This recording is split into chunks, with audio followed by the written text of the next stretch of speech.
예레미야 제36장. 그들이 두루마리를 서기관 엘리사마의 방에 두고 뜰에 들어가 왕께 나아가서 이 모든 말을 왕의 귀에 아뢰니 왕이 여호디를 보내어 두루마리를 가져오게 하매 여호디가 서기관 엘리사마의 방에서 가져다가 왕과 왕의 곁에 선 모든 고관의 귀에 낭독하니 그때는 9째 달이라. 왕이 겨울 궁전에 앉았고 그 앞에는 불피운 화로가 있더라. 여호디가 선호쪽을 낭독하면 왕이 칼로 그것을 연하여 베어 화로불에 던져서 두루마리를 모두 태웠더라. 왕과 그의 신하들이 이 모든 말을 듣고도 두려워하거나 자기들의 옷을 찢지 아니하였고 엘라단과 들라야와 그마랴가 왕께 두루마리를 불사르지 말도록 아뢰어도 왕이 듣지 아니하였으며 왕이 왕의 아들 여라무엘과 아스리엘의 아들 스라야와 압디엘의 아들 슬레미야에게 명령하여 서기관 바룩과 선지자 예레미야를 잡으라 하였으나 여호와께서 그들을 숨기셨더라. 왕이 두루마리와 바룩이 예레미야의 입을 통해 기록한 말씀을 불사른 후에 여호와의 말씀이 예레미야에게 임하니라. 너는 다시 다른 두루마리를 가지고 유다의 여호야김 왕이 불사른 첫 두루마리의 모든 말을 기록하고 또 유다의 여호야김 왕에 대하여 이와 같이 말하기를 여호와의 말씀에 네가 이 두루마리를 불사르며 말하기를 네가 어찌하여 바벨론의 왕이 반드시 와서 이 땅을 멸하고 사람과 짐승을 이 땅에서 없어지게 하리라 하는 말을 이 두루마리에 기록하였느냐? 하도다. 그러므로 여호와께서 유다의 왕 여호야김에 대하여 이와 같이 말씀하시니라. 그에게 다윗의 왕위에 앉을 자가 없게 될 것이요 그의 시체는 버림을 당하여 낮에는 더위 밤에는 추위를 당하리라. 또 내가 그와 그의 자손과 신하들을 그들의 죄악으로 말미암아 벌할 것이라. 내가 일찍이 그들과 예루살렘 주민과 유다 사람에게 그 모든 재난을 내리리라 선포하였으나 그들이 듣지 아니하였느니라. 이에 예레미야가 다른 두루마리를 가져다가 네리야의 아들 서기관 바룩에게 주매 그가 유다의 여호야김 왕이 불사른 책의 모든 말을 예레미야가 전하는 대로 기록하고 그 외에도 그 같은 말을 많이 더하였더라. 할렐루야. 사랑하는 열린문교회 성도 여러분, 지난밤도 주님 주시는 은혜와 평강 가운데 단잠 주무셨습니까? 아침을 깨우는 말씀, 화요일 이 아침에 주님께서 저와 여러분에게 주시는 말씀은 예레미야 36장 20절로 32절까지의 말씀입니다. 오늘도 주시는 살아계신 하나님의 말씀 통하여 저와 여러분의 삶 가운데 선명한 성경적 기준이 세워지는 오늘이 되었으면 좋겠습니다. 매일 성경 해설자는 오늘 본문의 제목을 다시 기록되다 라는 제목으로 이 말씀의 제목을 붙였는데요. 오늘 본문의 대략이 그렇습니다. 결국에는 어제 우리가 보았듯이 하나님의 말씀 두루마리를 이 이스라엘에게 또한 왕 앞에서 선포할 때에 결국에는 왕이 분노하고 그로 말미암아 그 말씀이 적힌 두루마리를 찢고 불사름으로 말미암아 하나님 앞에 큰 죄악을 범하는 장면이 오늘 본문에 기록됩니다.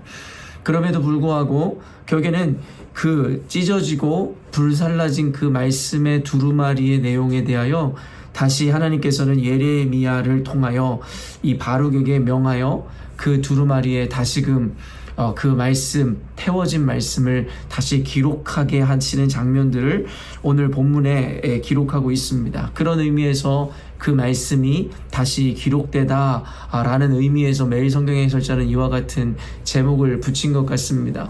저는 어제부터 오늘 말씀을 보면서 그런 생각이 들었습니다. 결국에는 반드시 전달되는 하나님의 말씀 혹은 진리, 이와 같은 제목 혹은 그와 같은 이 내용을 제 마음 가운데 새겨보게 되었습니다.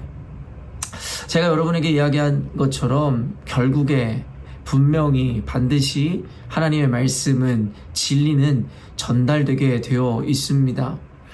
그것이 때로는 더디게 느껴지거나 때로는 실패한 것처럼 보일지라도 결국에는 하나님의 뜻은 완성될 것이며 하나님의 그 진리는 세상 온 천하 가운데 반드시 분명히 선포될 것입니다.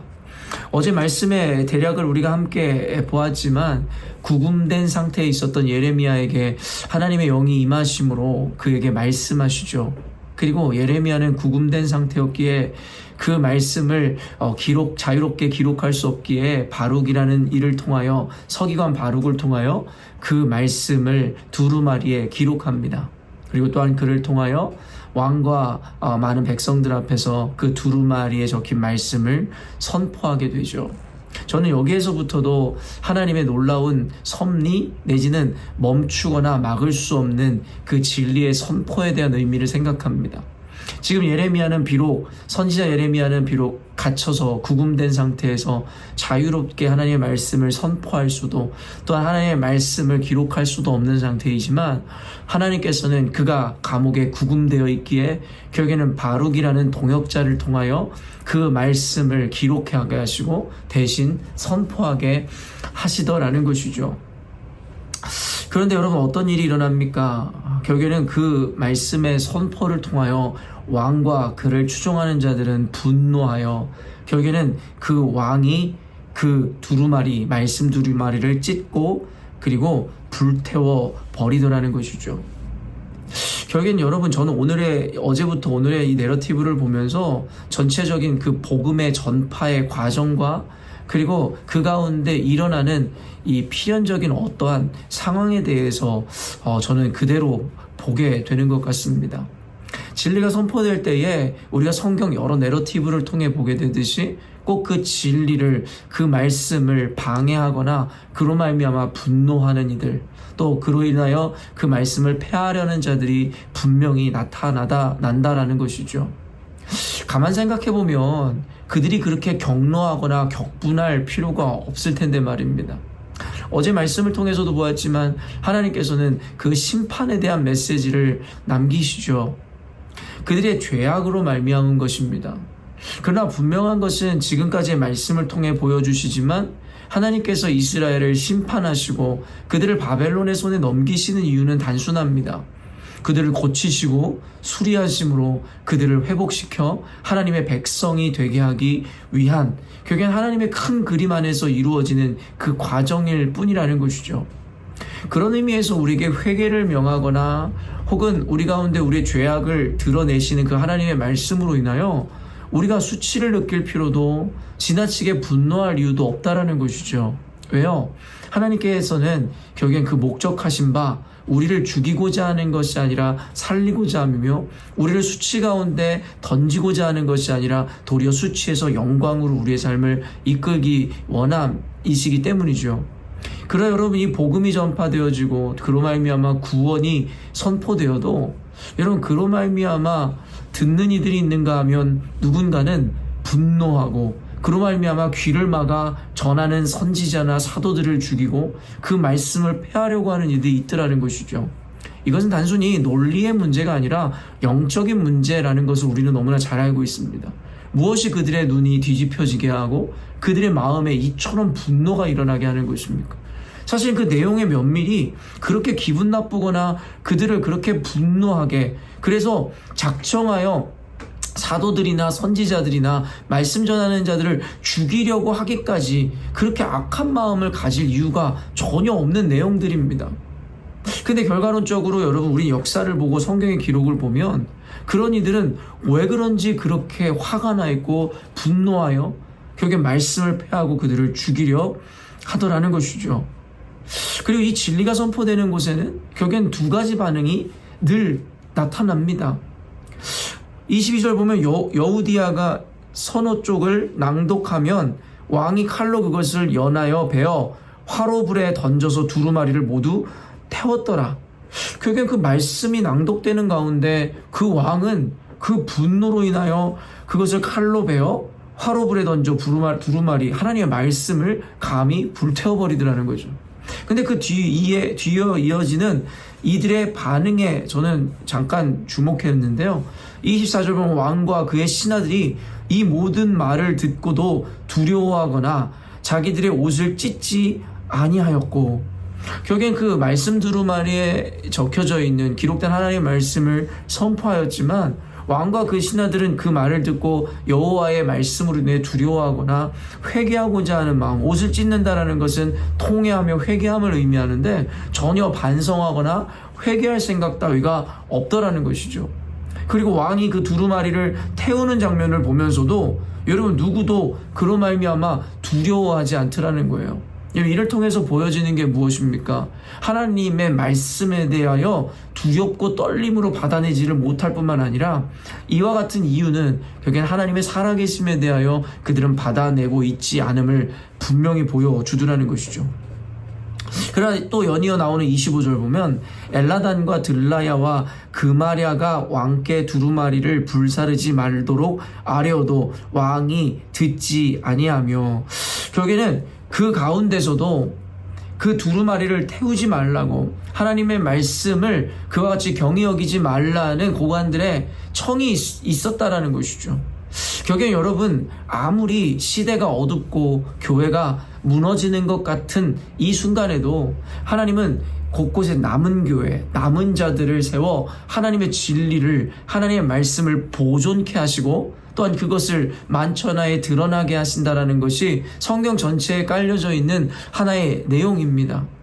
그렇기 때문에 결국에는 이와 같이 아무런 감각 없이 하나님의 말씀이 땅에 떨어지고 태워짐에도 불구하고 두려워하거나 그로 말미암아 옷을 찢는 자들이 없는 그와 같은 상황, 또한 말씀을 전하는 자들을 잡아 죽이려 하고 그들을 어떻게든 입을 막으려고 하는 이와 같은 악한 일이 일어난다 할지라도, 또 어떤 곳에서는 하나님을 경외하는 자들, 또 남은 자들이 나타나 결국에는 하나님의 말씀을 보존하고 전하는 것에 있어서 결국엔 두렵고 떨림으로 하나님의 말씀을 받아내는 이들이 있더라는 것이죠. 결국엔 26절을 보면 왕의 아들 여라무엘과 이스라엘의 아들 스라야와 압디엘의 아들 셀레마에게 명령하여 서기관 바룩과 선지자 예레미야를 잡으라 하였으나 여호와께서 그들을 숨기셨더라. 결국엔 그들의 악에 바쳐 결국에는 이 기록된 두루마리를 태울 뿐만 아니라 이제는 그것을 기록한 바룩과 더불어 그 말씀을 전한 예레미야를 결국엔 잡아들이라 라고 이야기하는 거죠. 결국엔 그들을 죽이고자 함이라는 것이죠. 그러나 아까도 제가 서원에도 여러분에게 밝혔듯이 하나님의 말씀은, 진리는 분명히 반드시 전파되어지고 드러나게 된다라고 이야기했습니다. 결국에는 물리적으로 이와 같은 악인들이 일어나 죽이려 하고 그들의 입을 막으려 할지라도 하나님께서는 물리적으로, 상황적으로 불리하거나 불가능한 일이 일어날 때마다 결국엔 초자연적인 현상을 통해서 혹 기적을 통해서라도 그들을 보호하시고 그 말씀을 전하게 하시더라는 것이죠. 저는 여기서 너무나 은혜가 됐던 것이 여호와께서 그들을 숨기셨더라. 여러분, 하나님께서 우리를 숨기시고 보호하시면 그것을 들출 자가 없으며, 여러분, 하나님의 보호를 여러분 뚫어낼 수 있는 자가 없음을 우리가 알고 있습니다. 말 그대로 지난 주일에도 이야기했듯이 결국에 하나님께서 우리의 기도에 응답을 하는 이유도, 또 하나님이 우리를 보호하시는 이유도 단순합니다. 우리가 바로 이 진리를 위하여, 복음을 위하여, 말씀을 위하여 살아갈 때에 하나님은 필연적으로 우리를 보호하시고 우리를 지켜주십니다. 왜요? 그 진리는 반드시 분명히 선포되어지고 만천하에 드러나야 하기 때문입니다. 이렇게 주님께서 그들을 숨기신 이후에 결국엔 그 이후에 어떤 일이 일어납니까? 다시금 예레미야의 입술을 통하여 하나님의 말씀을 선포하게 하고 결국에는 똑같이 바룩을 통해 두루마리에 하나님의 말씀을 다시금 기록하게 하더라는 것이죠. 여러분, 이 말씀을 통해 다시금 말씀드리지만 하나님의 말씀과 진리는 결코 땅에 떨어지지 않습니다.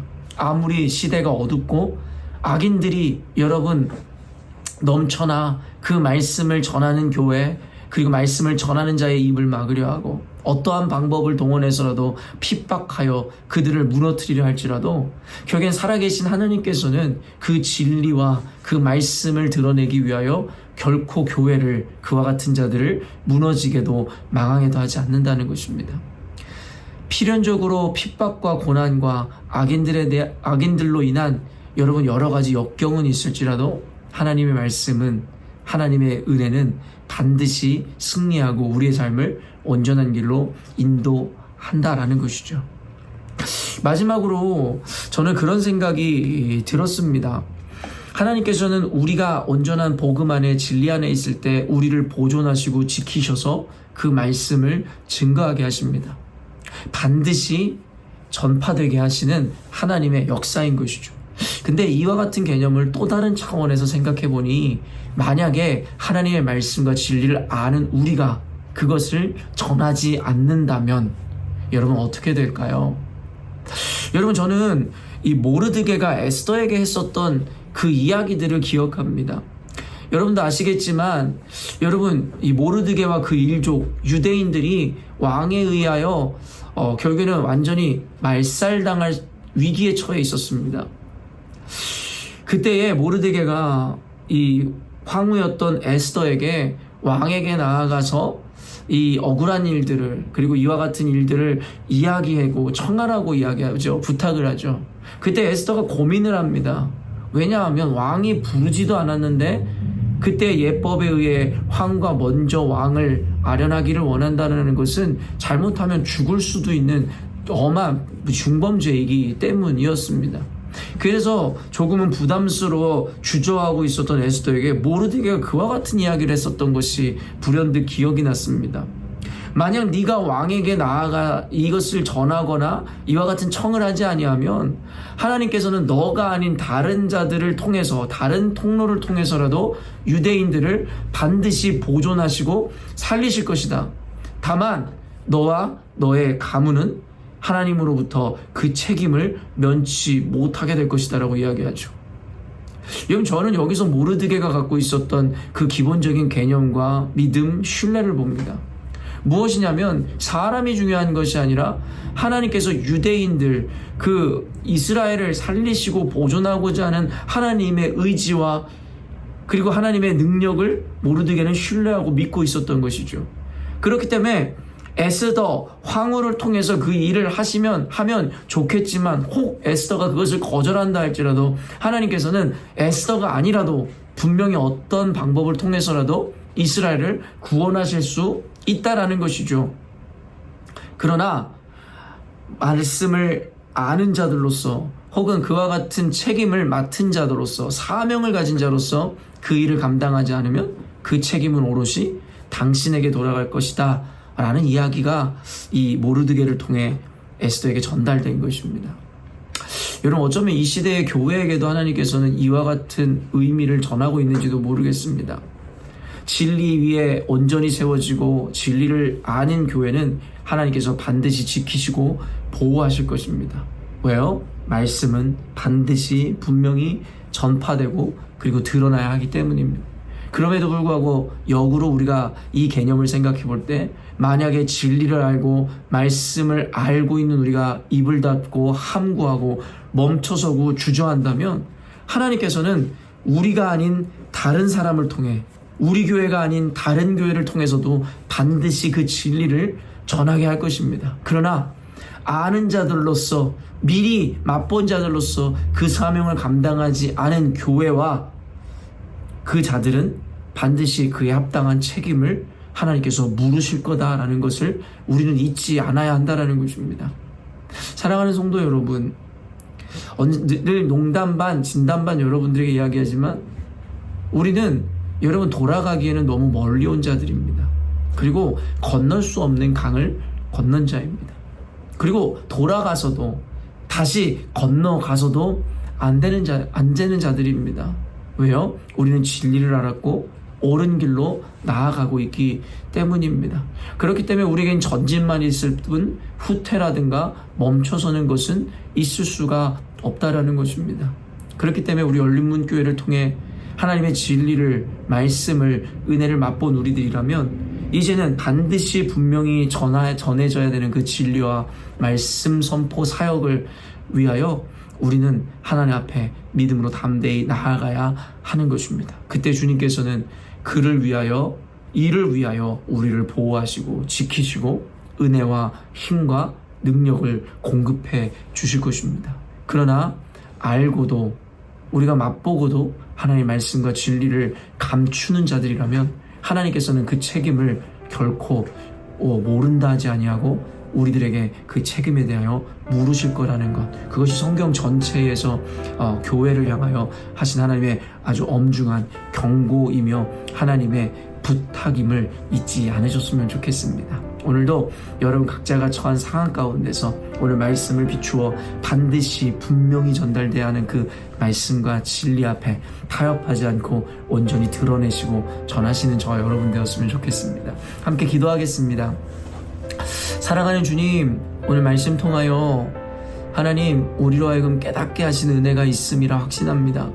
하나님의 말씀은 진리는 반드시 분명히 전달되고 드러나야 하는 것이기에 그 일을 완수하기까지 주님은 절대 교회를, 우리를 하나님 멈춰서게도 주저하게도 또한 우리가 망하게도 실패하게도 하지 않으실 줄로 믿습니다. 돕는 이들을 보내셔서라도 우리를 지키실 것이고 혹 물리적으로 그렇지 못하다면 초자연적인 기적을 통해서도 우리를 감추실 줄로 믿습니다.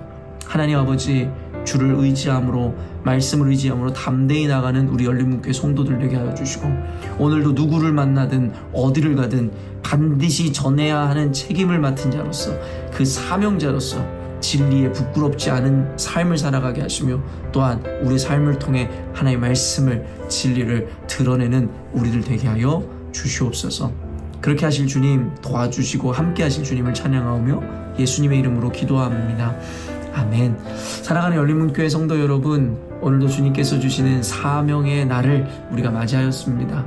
사명이라 하여 뭔가 대단하고 거창한 것이 아니라 각자를 부르신 그 자리에서 그리스도인답게 진리와 말씀을 아는 자들로서 그 자리에 서서 살아가신다면 하나님께서 저와 여러분의 삶을 통하여 놀라운 기적을, 또한 그 영향력을, 은혜를 세상 가운데 나타내시리라 확신합니다. 오늘도 그와 같은 사명자의 삶을 온전히 살아가시기를 원하며 아침을 깨우는 말씀은 내일 아침에 또 만나도록 하겠습니다.